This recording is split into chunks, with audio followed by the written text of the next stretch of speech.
Hello, അസ്സലാമു അലൈക്കും കൂട്ടുകാരെ. എല്ലാവർക്കും സുഖമല്ലേ? എല്ലാവരും സുഖമായിട്ടിരിക്കുക, സന്തോഷമായിട്ടിരിക്കുക. എൻ്റെ വീടിൻ്റെ തൊട്ട് മുന്നിലുള്ള തെങ്ങും തോട്ടമാണിത്. തെങ്ങും തോട്ടത്തിൽ മൂച്ചിണ്ട്, കരിമ്പനുണ്ട്, കണ്ടില്ലേ? പിന്നെ തേക്കുന്തൈ തോട്ടം എല്ലാം ഉണ്ട് മൊത്തത്തിൽ, കണ്ടില്ലേ? പ്ലാവുണ്ട്, മാവുണ്ട്, കരിമ്പനുണ്ട്, എല്ലാം ഉണ്ട് മൊത്തം. ഇവിടുന്ന് അങ്ങോട്ടും തെങ്ങും തോട്ടമാണ്, അപ്പുറത്തും തെങ്ങുകളാണ്. കുറച്ച് സ്ഥലങ്ങളിൽ ഇങ്ങനെ പിന്നെ നിറച്ച് മാവുകളുണ്ടായിരുന്നു ആദ്യം. അങ്ങനെ കൈകൊണ്ട് അങ്ങനെ പൊട്ടിക്കാൻ വിധത്തിലുണ്ടായിരുന്നു. അതൊക്കെ അവർ വെട്ടി, ഇപ്പം ഇല്ല. കണ്ടില്ലേ? അങ്ങനെയുണ്ട് കാണാൻ. നമ്മുടെ പോത്തുംകുട്ടന്മാരെ ഇവിടേക്ക് കട്ടൽ അവരൊന്ന് വിട്ടിരിക്കണം. അയൽവക്കത്തെ വീട് കയറണ്.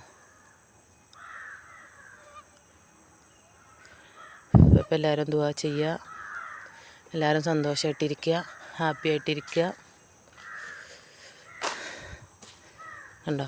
അങ്ങനെ ഇന്നത്തെ ദിവസം ഒരു മഞ്ഞ് മൂടിയ പോലെയാണ്, കണ്ടില്ലേ? സന്തോഷമായിട്ടിരിക്കുക. ഓക്കെ, ശരി. അസ്സലാമു അലൈക്കും.